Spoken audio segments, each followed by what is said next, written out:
지금 이 시각 21대 대통령을 뽑는 선거가 진행되고 있습니다. 오후 4시를 기해 전국 투표율이 70%대를 돌파했고요. 방송 직전에 체크를 해보니 73%를 넘은 걸로 확인이 됩니다. 이 시각 투표율이 가장 높은 지역은 전남입니다. 사전 투표율도 가장 높았었는데 조금 전 전남의 투표율이 80%대로 진입을 했습니다.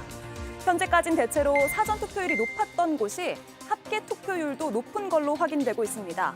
광주와 전북도 높은 투표율을 나타내고 있습니다. 반면 가장 낮은 곳은 제주입니다. 사전 투표율 참여율이 가장 낮았던 대구의 투표율도 확인해 볼까요?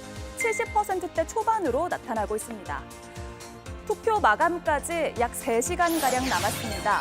최종 투표율이 80%대를 달성할 수 있을지 관심이 모아지고 있습니다. 예, 가장 큰 관심은 80%의 투표율을 넘어설 것인가인데 5시가 막 넘었습니다. 지금까지 파악된 투표율은 74% 정도 되거든요. 실시간으로 계속 업데이트가 됩니다. 누적 투표율이 발표되고 있기 때문에 지금 73.9%를 기록하고 있고 5시 기준으로 최종 발표된 수치는 아닙니다. 더 높아질 가능성이 분명합니다. 3시간 정도 남았습니다. 투표가요. 80%를 훌쩍 넘을지 아니면 살짝 넘을지 지난 대선 수준으로 77% 정도를 기록할지가 가장 큰 궁금증이 드는 부분이고요. 경찰은 오늘 오전 6시를 기해서 가용 인력 100%를 동원하는 가포 비상을 발령한 상태입니다. 당선인이 나오고 내일 취임식을 마치고 집무실에 도착할 때까지 최고 비상 단계를 유지할 예정입니다. 자, 다들 투표는 하셨을 것이고 80% 넘을까요? 잘 모르겠습니다. 예. 네, 지금 3시간 남았는데요. 지난주에 사전투표가 첫날 굉장히 투표율이 높아서 저는 좀 기대를 많이 했는데 둘째 날 좀 주춤했고요. 여러 가지 이유가 있었죠. 평일이라는 이유도 있었고. 근데 오늘도 사실 굉장히 투표율이 높은 편인데 80%가 그렇게 쉽지 않은 고지거든요. 예. 지금 늘어나는 추세로 봐서는 잘은 모르겠습니다만은 예년보다는 한 1%에서 2% 정도 높은 정도. 그래서 80% 근접은 하지만 쉽지 않은 장벽인 것 같습니다. 80%는 저는 한 78%에서 9% 사이 정도 나오지 않을까 싶습니다. 78, 9% 정도요. 네.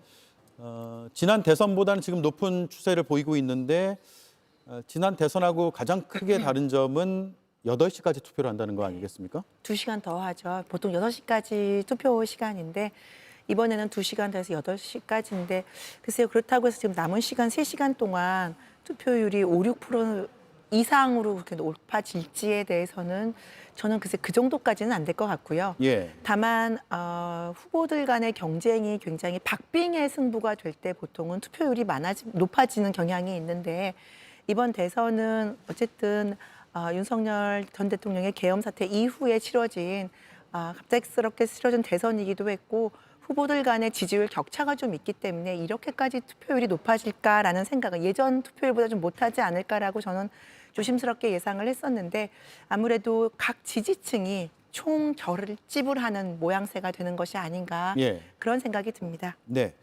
다들 80%는 못 넘을 것으로 조심스럽게 지금 전망을 하시는 거고요. 김용남 의원 생각은요? 요 근래에 투표율이 가장 높았던 대통령 선거가 2017년도에 있었던 19대 대선이었죠. 그때가 77.2% 그리고 바로 직전 대선이 77.1%였는데 하나 확실해 보이는 것은 그거는 넘을 것 같다. 예. 그래서 77.2%보다는 투표율이 높게 올라갈 것으로 보이고 제 예상도 80%는 조금 못 미치는 정도의 투표율이 나오지 않을까라는 생각이 듭니다. 예. 자, 정치 고수 세 분이 80%에 조금 못 미칠 거라고 예상을 하고 계셔서 마지막 답변이 특히나 기대가 됩니다. 저는 조금 더 수치를 근거로 말씀드리겠습니다. 시간당 한 1.5% 정도씩 그 투표율이 올라가고 있어요. 예. 3시간 남았으면 4.5%포인트가 지금보다 높은 수치인데 그 74%에서 4.5%를 더하면 78.5%니까 우리 김희정 의원님이 얘기하신 78에서 79 사이 될 것이라고 예상했는데 저도 지금과 같은 추세대로라면은 뭐 78.5% 조금 높지 않을까 생각하는데 앞서 말씀들 많이 하셨지만 투표율이 과거보다 조금 떨어질 것 같다라고 예상하신 분들이 많았거든요. 그럼에도 불구하고 이렇게 높은 수준의 투표율을 보인 것은 일단 뭐 민주당을 지지하는 분들은 내란이라는 프레임을 강하게 얘기하고 있으니까 그거에 대해서 징치해야 한다라는 심리가 강했던 것 같고 우리 당 김문수 후보를 지지하는 분들은 이 계엄이 있기 전까지 이 국회가 일방적으로 너무 독주했던 것 아니냐. 예. 이런 입법 독주에 대한 우려, 그것에 대한 심판 성격으로 또 많이들 나오신 것 같다라는 생각이 듭니다. 네. 자, 네 분 모두 80%에는 좀 못 미치는 것으로 예상을 하고 계시고 저는 80%가 넘을 것 같다는 생각을 했습니다. 예. 근데 다만 지난 대선이 7시까지 투표였잖아요. 그거는 6시가 아니고 코로나 상황 때문에 네. 확진 환자들까지를 다 고려해서 7시까지로 1시간 늘렸던 터라 이번에는 그거보다 1시간 늘어나서 8시까지라서 그 1시간이 얼마만큼의 이 투표율을 올릴 수 있을지 그것도 관전 포인트가 될 것 같습니다. 예. 자, 앞서 역대 대선 말씀해 주셨는데 다시 한번 살펴보겠습니다. 19대 대선 2017년 문재인 대통령이 당선됐을 때 그때 선거입니다. 사전 투표율은 26.06%였고요. 최종 투표율은 77.2%를 기록했습니다. 그 다음 선거가 20대 대선 2022년 윤석열 대통령 당선 때인데요. 36.93%의 사전 투표율, 총 투표율은 77.1%를 기록했습니다. 이번 대선은 사전 투표율은 34.74%, 70%대 후반을 기록할 것으로 네 분은 예측을 하셨고 저는 80%가 살짝 넘을 것으로 예측을 하고 있습니다. 어쨌든 투표율이 높은 건 좋은 거니까요. 자, 그리고 그 이전에 80%가 넘었던 적도 있잖아요. 언제였습니까? 김대중 전 대통령 때 생각도 나고요. 그렇습니다. 그러니까 87년 이제 개헌 전까지 87년 노태우 대통령 당선 때까지는 그때 89점 몇 %였어요. 투표율이 예. 가장 높았고 그다음 14대 대선에서 YS 김영삼 대통령 당선을 할 때도 81%를 좀 넘겼거든요. 그런데 이제 15대 1997년 김대중 대통령 당시에는 80.7%였던가요? 예. 그러니까 그 이후로 지금 2000년대 들어서는 80%를 넘기는 대선 투표율이 없었기 때문에 이번에 어느 정도 국민들이 결집해서 투표에 참여해 주실 것인가가 굉장히 초미의 관심사인 것 같습니다. 예. 자, 80% 이상을 기록한 마지막 선거는 말씀하신 대로 김대중 전 대통령 당선 때 15대 대선인데요. 80.7%라고 확인이 되네요. 그 전에 1987년 노태우 대통령 당선 때는 89.2%, 김영삼 대통령 때는 1992년이죠. 81.9%로 확인이 돼서 정확한 수치를 제가 설명을 드리겠습니다. 사전 투표 등을 합산한 결과 지역별 투표율도 한번 살펴볼 텐데요. 가장 높은 곳은 앞서 이수진 앵커가 짚어드렸다시피 전라남도입니다. 79.3%, 4시 기준입니다. 최고가 79.3%인 전남이고요. 최저는 제주입니다. 68.1%를 나타내고 있습니다. 자, 이런 지역별 좀 차이는 어떻게 해석을 해야 될까요?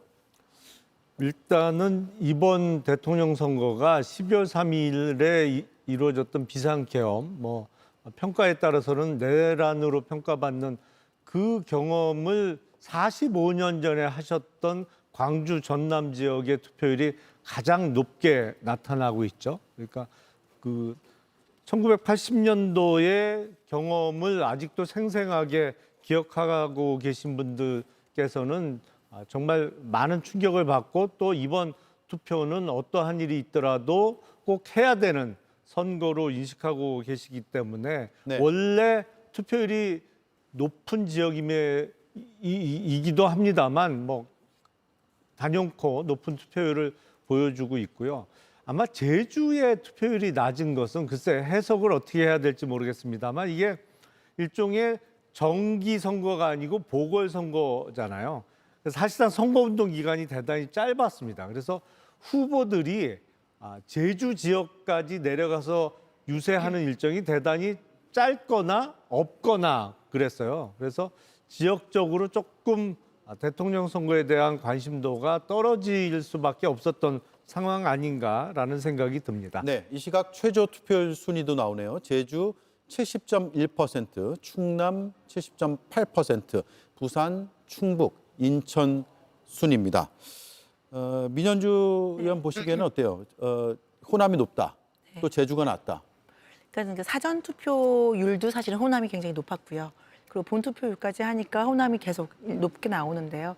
앞서서도 제가 지난 방송에서도 말씀드렸지만 사전 투표율이 높은 지역 같은 경우에는 또 유권자들 같은 경우에는 내심 마음속으로 지지할 후보, 투표할 후보가 미리 정해졌기 때문에 내가 남은 기간 동안에 어떤 상황이 돼도 나는 투표할 후보가 정해져 있다라는 생각이 있으니까 사전 투표를 일찍 하셨다고 생각합니다. 근데 예. 특히 아까 뭐 김용남 전 의원님도 말씀하셨지만 이런 지금의 정치적인 상황에서 내가 누구를 투표할지가 확실하게 정해진 지역이 사실은 호남 지역 유권자들이 많은 것이 아닌가라는 생각들을 해보고요. 반면에 영남 지역 같은 경우에는 사실 조심스럽지만 이 부정선거 관련해서 부정선거 관련된 여론이 있기 때문에 본투표로 좀 기다렸다가 하는 투표 성향 때문에 이제서 이제 투표율이 좀 올라가는 것 같아요. 근데 어쨌든 호남 지역은 이번 대선이 일어나게 된 원인이 내란 사태이고 계엄 사태이기 때문에 이거에 대한 정치적 판단을 해야 된다라는 그런 강한 의지가 반영이 돼서 다른 지역보다 상대적으로 높은 투표율을 보이는 것 같습니다. 네. 자, 5시 기준으로 다시 한번 업데이트된 수치를 보여드리겠습니다. 전국은 말씀드린 대로 73.9%고요. 전라남도가 80.7%로 가장 높고 제주가 70.1%로 가장 낮습니다. 잠시 뒤 저녁 8시에 투표가 모두 종료됩니다. 개표는 예측컨대 8시 30분 정도에 시작될 것으로 보이고요. 어떤 지역의 투표 결과가 전국의 판세를 살펴볼 수 있는 이른바 캐스팅 보트 지역이 될 것인가를 예측을 한번 해보겠습니다. 국민의힘에서 어떻게 보고 있어요? 누가 뭐래도 충청 지역이 되지 않겠습니까? 충청이요. 네. 지금 호남 인구보다 충청 인구가 호남 인구를 추월했다는 것은 뭐 다들 알고 계실 겁니다. 그리고 과거 역대 대선에서 충청이 선택한 사람이 대선에 당선됐다는 징크스도 갖고 있기 때문에 중원 민심을 보여주는 충청도 지역에서 어느 후보가 가장 많은 득표를 얻느냐 이게 관건이 되겠죠. 그동안 뭐 그 역사적인 득표 이걸 보면 호남 지역이 굉장히 높은 투표율로 절대적인 인구가 경남 지역보다는 좀 적잖아요. 예. 그 갭을 좀 메꾸고 결국에선 충청에 있는 분들이 어느 후보를 선택하느냐에 따라서 결과가 달라졌기 때문에 이번에도 충청 민심이 중요하다고 생각하는데 공교롭게 지금 보면 충남북이 조금 투표율이 전국 평균보다 낮아요. 그게 또 어떤 식으로 영향을 줄까 이것도 한번 살펴봐야 하는 시점이라고 생각합니다. 네, 충청 지역을 보면 되겠다. 이거 전통적인 사실 분석이잖아요. 정치권에서는. 동의하세요? 예, 저도 동의하고요. 특히 지난 대선 같은 경우에는 0.73%라고 하는 소위 거의 깻잎 한 장 차이로 민주당의 이재명 후보가 석패를 한 그런 대선이었는데 청주의 흥덕구의 이 개표 상황을 보니까요. 0.63% 차이가 나더라고요. 그러니까 예. 그 지역이 거의 뭐 지난 대선의 어떤 척도처럼 그렇게 돼가지고 그 충청 민심 중에서도 흥덕구 민심을 정확히 들여다봐야 되겠다 이런 얘기까지가 나오고 있는 상황이거든요. 그래서 충청의 민심을 일단 기준점으로 놓고요. 이 투표율의 패턴을 보니까 사실 지난 대선하고 거의 비슷합니다. 대동소이해요. 지금 제주도가 최저 투표율인데 지난 대선에서도 최종 투표율 집계를 놓고 보니까 제주도가 제일 낮았거든요. 네. 72.6%인가 그랬어요. 그리고 충남이 바로 그 꼴찌에서 두 번째죠. 한마디로 73점 몇 %였거든요. 그리고 반면에 최고 지금 80%를 넘겼던 지난 대선에서 지역이 광주, 전남북, 세종시였어요. 그런데 지금 이번에도 역시나 최고 그 투표율을 기록을 하고 있기 때문에 그 지역의 어떤 특성이라고 봐도 과언이 아닐 것 같아요. 지난번에는 광주가 82.5%로 최고 투표율이었거든요. 그래서 그 지역적 특성도 일정 부분 반영을 하는 것 같고요. 투표와 관련한. 그래서 결과적으로는 저희 민주당의 경우를 놓고 보면은 TK의 어떤 투표율 그리고 영남 PK의 투표율과 과연 이제 이재명 후보가 어느 정도의 득표를 할 것인가 이제 이런 것들이 저희는 좀 관전 포인트가 될 것 같습니다. 예. 자, 언제쯤 윤곽이 드러날 것인가? 당선인의 윤곽이요. 지금 많은 시청자들이 궁금해하실 것 같습니다. 물론 투표는 2시간여 남았지만 지난 대선들을 살펴보면 특색들이 좀 있습니다. 먼저 박근혜 전 대통령의 탄핵으로 이뤄지게 된 19대 대선 때는 윤곽이 밤 10시쯤에 나왔어요. 언론사의 출구조사 이후에 개표가 계속 진행이 됐고 언론사에서 속속 당선 유력, 당선 확실이라고 속보를 냈습니다. 그리고 당선 이내 당선 연설이 밤 11시 50분에 이뤄졌습니다. 이때는 표 차이가 좀 컸거든요. 반면에 20대 대선 윤석열 전 대통령 당선 때는 다음 날 새벽 2시쯤에 윤곽이 나왔고 당선 연설은 4시 20분에 나왔습니다. 당시의 표차를 좀 볼까요? 그래픽이 준비가 되어 있을 텐데. 네, 박근혜, 문재인 18대 대선 때 1, 2위 득표율은 51.55 대 48.02. 그 다음이요. 19대 대선. 네, 이때가 좀 일찍 윤곽이 나왔단 말이에요. 41.08이었고요. 문재인 후보가, 홍준표 후보가 24.03%를 득표를 했습니다. 이렇게 표 차이가 크다 보니까 일찌감치 당선 확실히 발표가 됐고 문재인 당선인도 일찌감치 밤 11시 50분쯤에 당선 메시지를 냈습니다. 반면에 지난 대선 20대 대선입니다. 윤석열 후보가 48.56%, 이재명 후보가 47.83%로 아주 표차가 적었습니다. 따라서 다음 날 새벽 4시 20분이 돼서야 당선 소감을 발표하는 그런 상황이 됐죠. 이번엔 어떨까요, 김영남 의원님? 글쎄요, 지금 예상 득표 치는 다 다릅니다. 예, 본인의 입장도 있고 지금 이번에 대선판을 어떻게 바라보느냐에 따라서 많이 보시는 분은 1, 2위 간의 득표율 차가 20%까지 날 거다라고 보시는 분도 있고 그렇지 않고 한 자릿수인데 그것도 대략 뭐 한 6에서 7% 정도 차이가 날 거다 이렇게 예측하시는 분도 있는데 결국에는 뭐 득표율이라는 거는 사실 각 지역별 그리고 이른바 정치 성향별 투표율 때문에 득표율이 이제 차이 나는 게 연계되는 것이기 때문에 근데 지금 생각보다 사실은 투표율이 조금 높아요. 예. 그래서 예상보다 표차가 적게 나는 쪽으로 결론이 날 것이냐 아니면 정말 12월 3일 그 비상계엄 때문에 웬만한 분들은 그 비상계엄에 도저히 동의할 수 없는 분들은 다 투표장으로 쏟아져 나오는 것이냐 이거는 개표를 해봐야 알겠습니다만 제가 예상해 보건대 대략 자정 전쯤에는 그 윤곽이 드러나지 않을까. 그러니까 예. 대략 8시까지 투표가 이루어지고 8시 반 이후에 개표가 시작되면 대략 2-3시간 후에는 어느 정도 윤곽이 나오지 않을까 싶습니다. 예, 정광재 위원 생각은요? 지난번 선거가 7시에 마감됐어요. 네.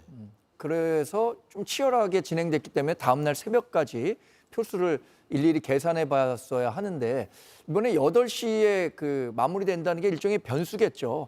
그래서 뭐 자정은 좀 더 지나봐야 되지 않을까. 또 높은 투표율이 우리 당에서 생각했었던 것은 일단 영남 지역에서의 80% 투표율과 영남 지역에서의 80% 득표율이면 충분히 역전 가능하다 이런 전략을 그 내부적으로 세워놨었거든요. 근데 지금 사전 투표에서는 영남, 특히 TK 지역의 투표율이 낮았습니다만 지금 전국 평균 수준에 수렴하는 쪽으로 가고 있고 남은 2시간 반 동안 뭐 이 TK 지역의 투표율이 상당 부분 더 올라갈 것으로 저는 기대하고 있습니다. 예상도 그렇게 하고 있고요. 그리고 애초에는 선거 구도 자체가 굉장히 어려웠기 때문에 말씀하신 것처럼 최대 20%포인트 차까지 나는 거 아니냐라고 했지만 선거 막판으로 올수록 이 격차를 상당 부분 줄였고요. 그리고 이재명 후보와 관련한 여러 리스크들이 부각되면서 당에서는 사실 많은 기대를 하고 있습니다. 역전에 대한. 그래서 과거처럼 이렇게 12시 전에 빨리 승패가 결정되지는 않을 것 같고요.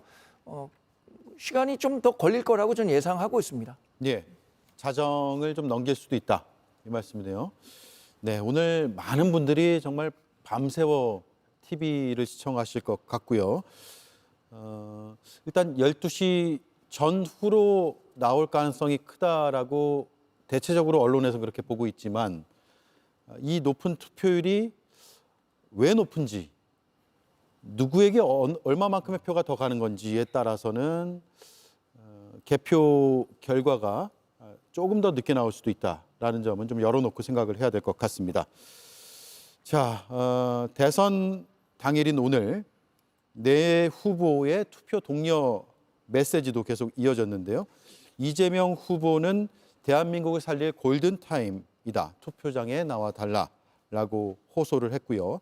김문수 후보는 한 표로 대한민국 무너지지 않도록 막아달라라고 마찬가지로 호소를 했습니다. 이준석 후보 낡은 정치와 결별하는 선택을 해달라라고 밝혔고요.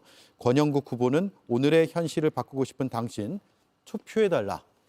일제히 투표를 독려하는 그런 입장들을 냈습니다.